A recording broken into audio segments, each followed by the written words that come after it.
fantastic.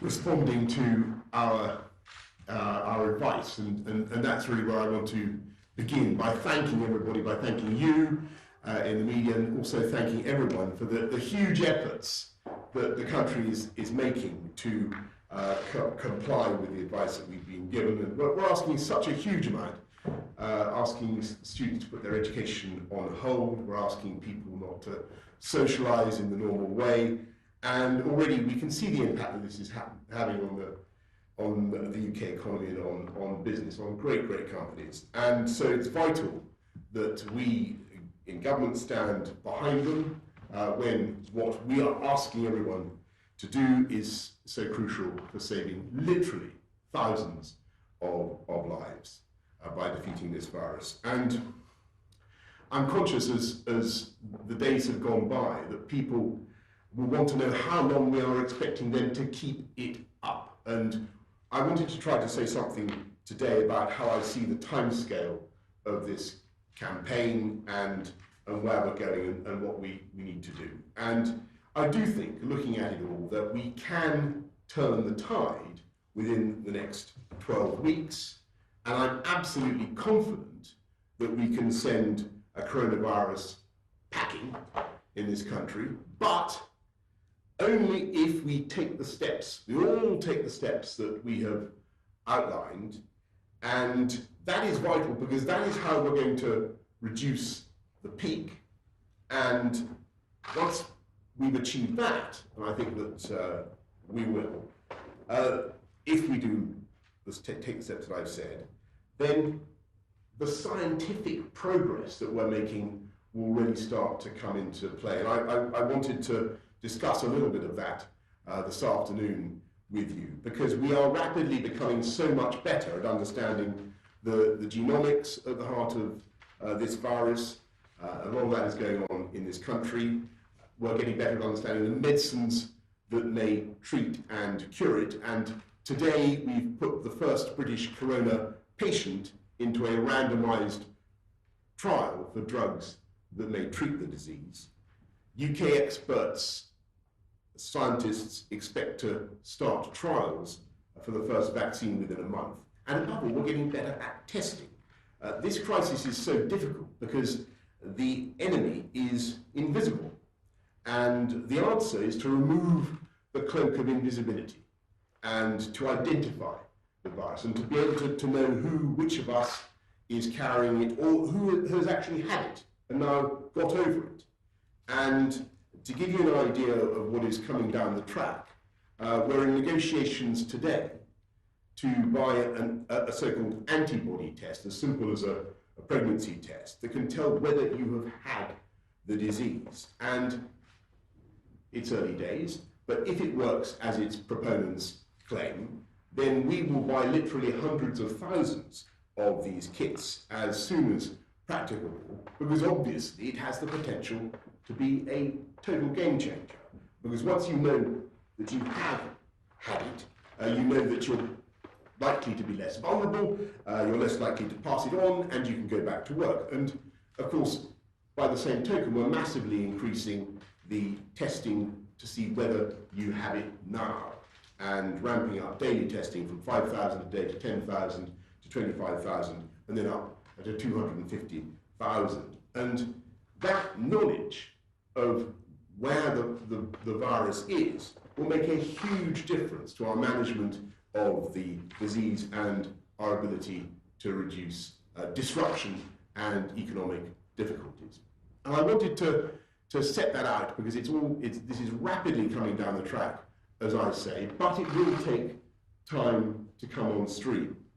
And that is why, in the meantime, to get back to a theme that you know I'm going to repeat, it is absolutely vital that we follow the advice that we've been hearing over the last few days, the announcements that we've already made about staying at home if you have the symptoms, if your family has the symptoms, about avoiding unnecessary contact, avoiding gatherings where you may pick up the disease, pubs, bars, restaurants. Please follow all that advice scrupulously. Work from home if you possibly can. wash your hands, wash your hands. And it's by this combination of ruthless, determined, collective action and scientific progress that we're already seeing that we will succeed. And I know how difficult it may be, or it may seem right now, but if we do this together, we will save, as I say, many, many thousands of lives. And to everybody in the UK business world, everybody who is worried about their jobs, and everybody who faces difficulties because of the advice that we are giving, I say to business, stand by your employees, stand by your workers, because we will stand by you. And you'll be hearing more about that in the course of the next day or so. And that is how, by a mixture of collective, determined collective action and scientific progress, I have absolutely no doubt that we will turn the tide of this disease and beat it together. Now, I'm going to ask, I don't know whether either of our two distinguished experts need to add anything to that. I don't think they do. Why don't we just go straight to questions? I don't propose to spend a very long time on this particular one, since we've had about 4 or 5 of these already in the last few days. You know, I don't want to weary you with these occasions. Do you feel they're useful? Yeah. Good. Okay. Well, that's what it's possible. Let's go round to Laura first. Laura Cooney, BBC. Thank you very much, Prime Minister. You told the country yesterday you wouldn't hesitate to take extra measures. People are worried about what that might mean. Yes. Can you tell people what might be next? Will you, within days, seek to shut pubs, cafes, clubs? And a lot of people have contacted us today to say the measures set out for businesses to apply to loans is simply not quick enough for them to be able to keep their staff on. We've had a lot of messages from people who are running businesses who are deeply worried. Is it good enough to say to business, you can apply for a loan, when many of them face immediate decisions that might mean they have to cut staff? Yeah. Well, first of all, on decisions about pubs, bars, restaurants, and so on, as I said, we're guided very much by the science and whether we think that the advice that we've given is working. So as long as we think that people are actually staying away from places where they may transmit or pick up the disease in the way that we've recommended, we've recommended they should avoid those places, if we feel that is working, then we just want to say thank you to everybody for their extraordinary efforts and encourage everybody to do likewise. If we feel that it isn't working, as I said yesterday, we need to bring forward tougher measures, then of course nothing is ruled out. But I want to thank everybody for what they're doing. I know it's tough, I know it's difficult, but we've just got to do it together. And please, please, please follow the advice. Second thing, you mentioned businesses. A lot of them will, of course, get grants up front. I'm all too aware of the difficulties and worries that they face. There'll be more on this tomorrow from Rishi, the Chancellor, Rishi Sunak, the Chancellor. And my message to business is the one I gave just now: stand by your employees, because we're going to stand by you, and we're going to stand by the workers of this country. And there's an important point I want to make. This time it's going to be different. As we come through this difficult economic phase, you remember what happened in 2008, everybody said we bailed out the banks and we didn't look after the people who really suffered. This time we're going to make sure that we look after the people who really suffer from the economic consequences of what we're asking them to do, and we'll be directing our support to them first, looking after the people first. Beth. Thank you. Prime Minister, just a couple of questions. Over the half of the 29 deaths today are in London. So PM, I have to ask you on behalf of Londoners, do you not think it is now right to move to a more substantial lockdown of the capital like they have done in Italy and Spain and France, where you can't leave your house unless you're a key worker or you're going to the shops for food or medicine? Are you not doing that yet because you don't know how to enforce it or you can't enforce it, or rather you'll do it but the time isn't quite right? And just secondly, a bit of hope there. You're suggesting to the public that if they follow the rules, that you can turn the tide on this disease? Are you telling people that by the summer they just might be able to go back to normal life, be able to go on their summer holidays? Thank you. Yeah, thanks, Beth. Well, look, a crucial thing there. I want to stress that we do want to see people following the advice that we've given in the capital, which is, after, as you rightly say, the place where the disease seems to have been making the fastest progress, and it's vital that people follow that advice. And you know, there's huge evidence that they are in the takings in the retail sector, the hospitality sector, TfL in inner London down about 80%, in outer London down about 60%. But some evidence that in some parts of the capital it's very patchy, and some areas where people aren't perhaps following it in quite the way that we need them to do. So, you know, that is why, to get back to the answer that I gave to Laura, we may have to consider going further. But I want to stress that, you know, there is no prospect of us wanting to stop public transport in London, or stop the tube or the buses. We're not going to be telling people that under no circumstances, if they really need to go to work, can they go to work. I hope people understand that. There's been some, you know, I'm sure through no fault of the media, but there's been a bit of misunderstanding floating around about that. We're going to want people to avoid gatherings where they can transmit the disease. We're absolutely emphatic about that, and if it becomes necessary to do more to ensure that, then we certainly will do so. On your second question, which was really about the timing, I'm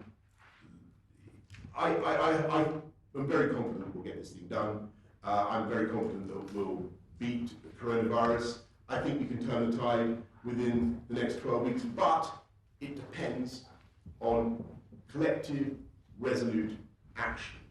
And I think the encouraging thing is that the more disciplined we can all be in doing that, the greater the chances that the scientific community will be able soon to come up, as I say, with fantastic results on testing, to say nothing of other medical treatments. Robert Peston. Hello. Yeah, Rob Peston, ITV.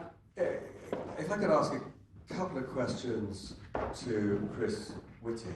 There's quite a lot of concern within the NHS about capacity running short in London hospitals. Could you tell us a bit about how you see the capacity issue in London? Secondly, as you'll also be aware, there is a lot of concern among medical staff that they're not getting the protective equipment, which is apparently in the system, it's just not in the right places. How quickly will you be able to get it to the right places? And then finally, Prime Minister, you came up with a very interesting number just now. You said 250,000 tests.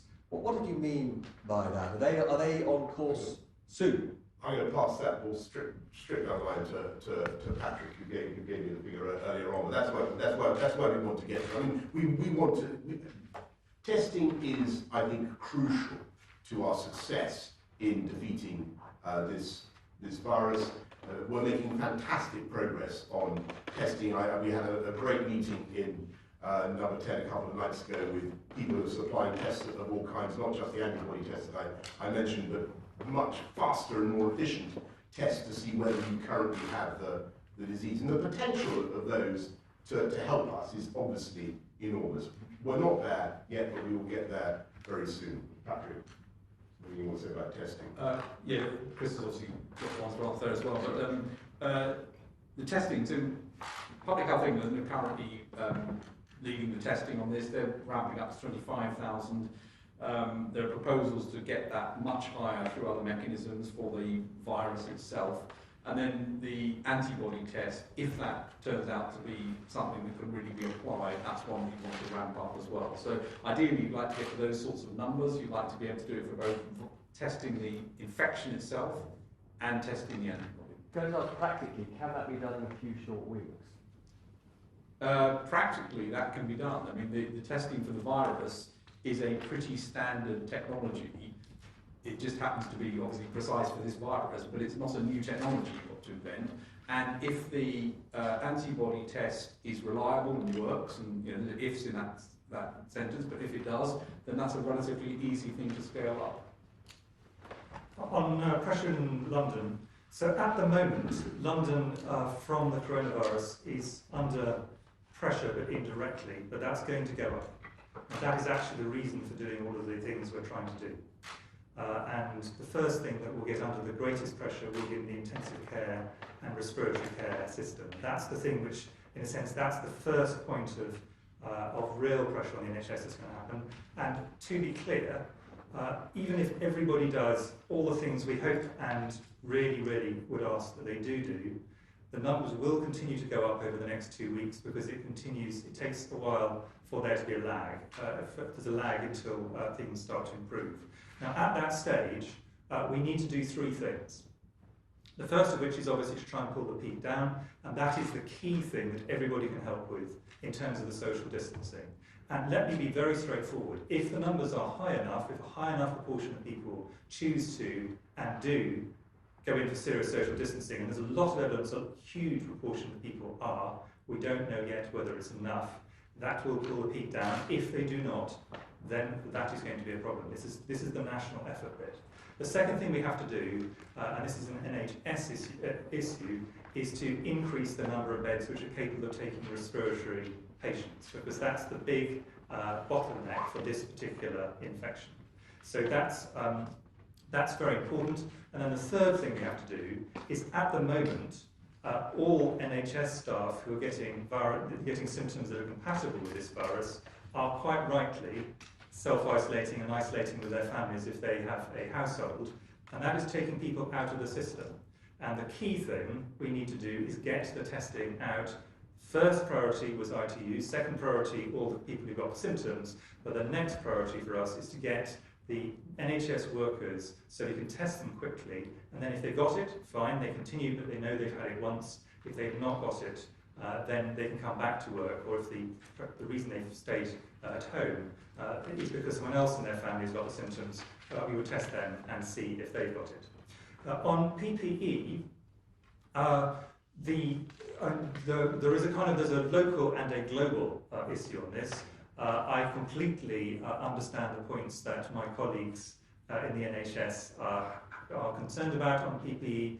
They write to me regularly about this, and entirely reasonably, and this is a major strand of work for the Department of Health and Social Care, is to make sure that this works. Obviously, in the short term, this is about making sure that the PPE stocks that there are go to the right places. In the longer term, it's about making sure that the global system, because of course everybody wants this, and the supplies in some areas have gone down. There will be a global issue we need to put together. And the final thing we need to get right on PPE is training. Because if you use PPE incorrectly, it doesn't really have any advantages, and occasionally you can even make things worse. So it is important to get all 3 of those sorted out. Thanks, Chris. Mesa Hall, Daily Express. Thank you very much, Prime Minister. Firstly, on the antibody test that you mentioned, can you say a bit more about how that's going to be rolled out? Will people be tested in their own homes? How will people be selected whether they're going to have it? And secondly, there is some evidence that some shops and online retailers have been whacking up the prices of in-demand goods. Are you concerned that there is profiteering going on in this national crisis? Well, I'm going to ask Chris and Patrick to talk about the test kit. Though, as I understand it, it's like a pregnancy test. I think blood is required rather than urine.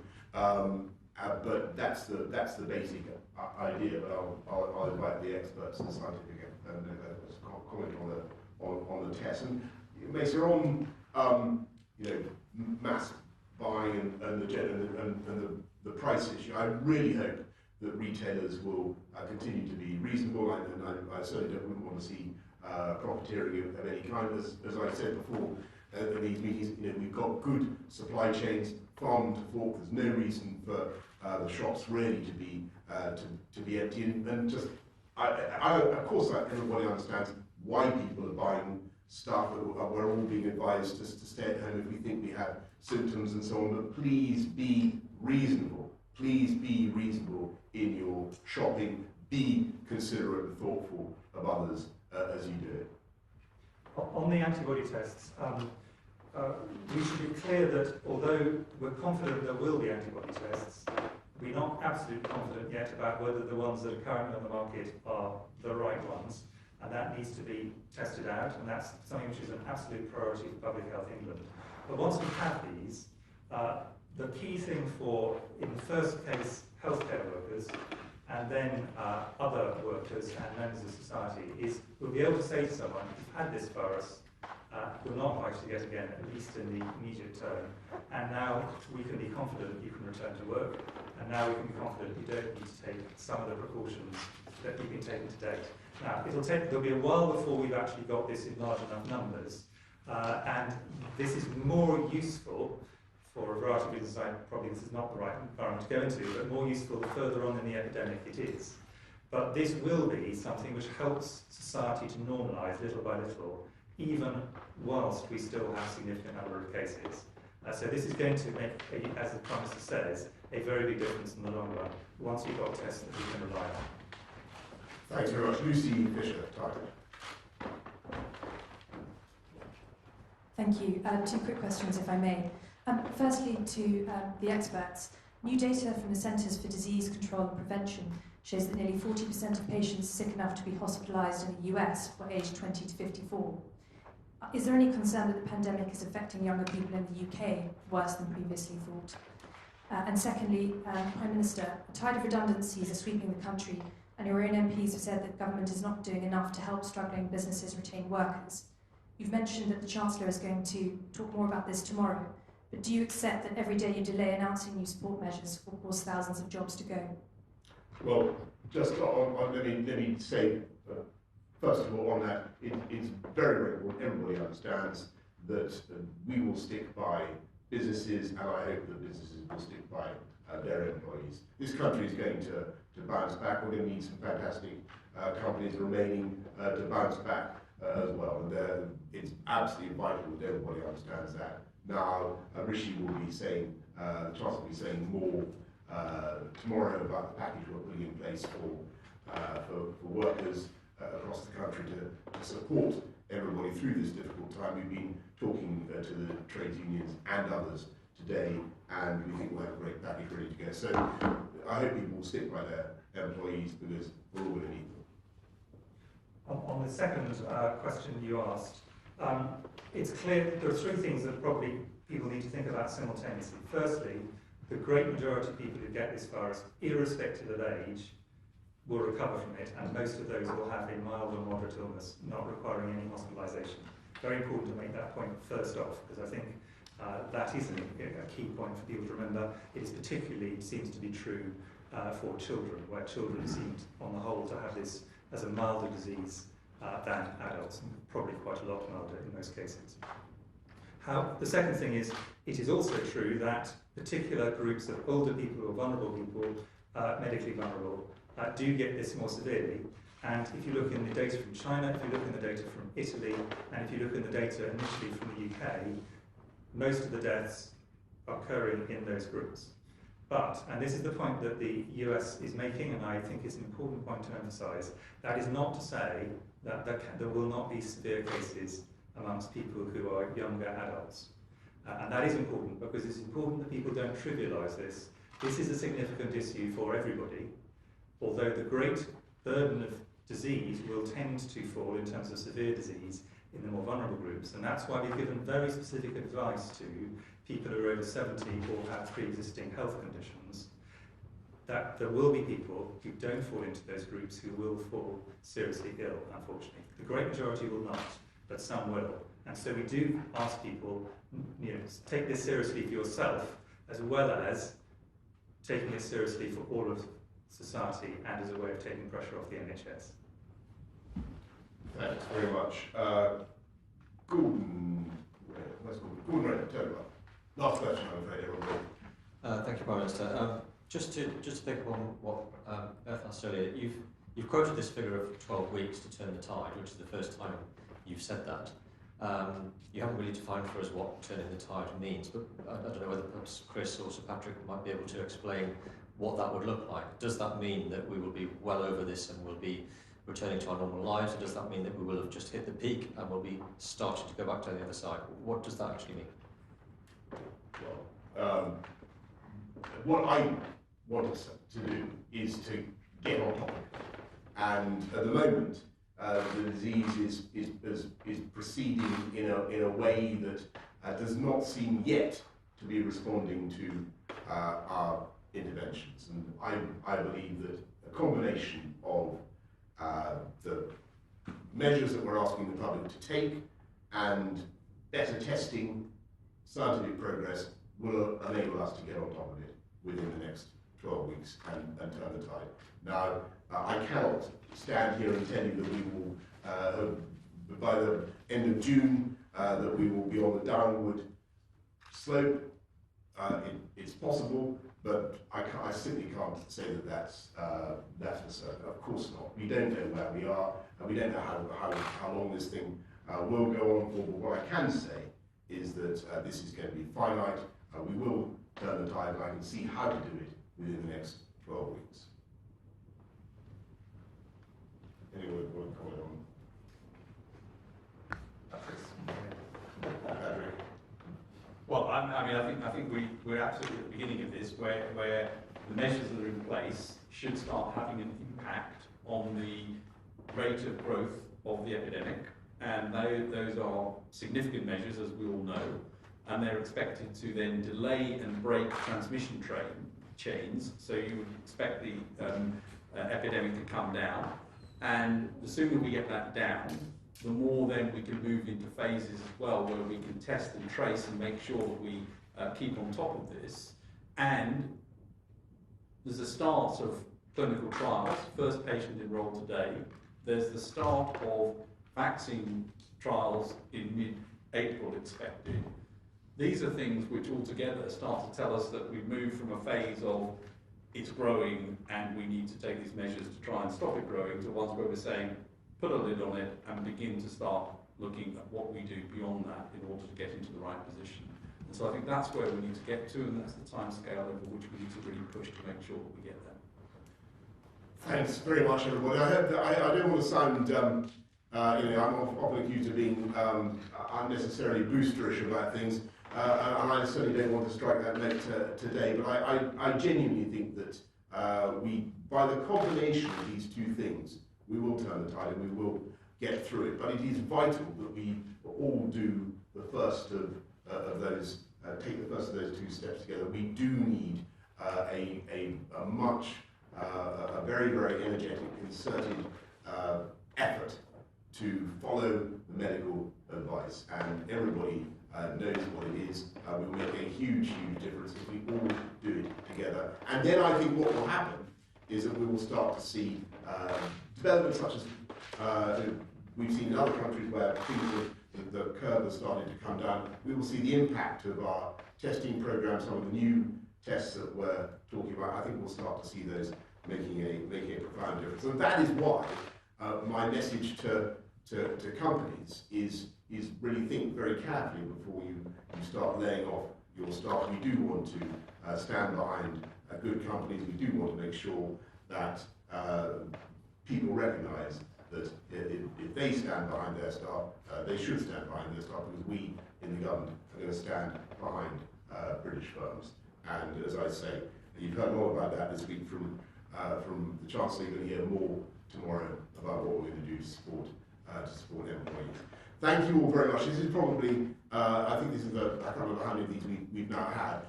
You're all moving further and further away from each other in deference to the virus. I think that there may be a moment when we start to do this remotely. Is that, I don't know what the plan is, but it is. I hope you agree that however we do it, it is important that we should continue to have these discussions every day. I do think that they're valuable. We try to be as candid as we possibly can about what is going on, and I hope that you find them useful. So we may have to find some way of getting them done in a way that doesn't look to everybody else as though we're somehow not following the advice that we give the public. Do you get me? I mean, I know you're all sitting a long way away from each other, but it may be that we need to do more even more social distancing. What do you think? Right. Some sort of remote press conference. Can you live with that? Do you want to go? Of course not. I see. You mean you're worried you won't be able to ask questions? I can see your anxiety. Okay. Well, I will make a pledge that if we have to move, which I think we probably will, if we have to move to a more remote form of interrogation, I will absolutely ensure that everybody gets to ask questions and not necessarily all at the same meeting. Thank you all very much. Thank you.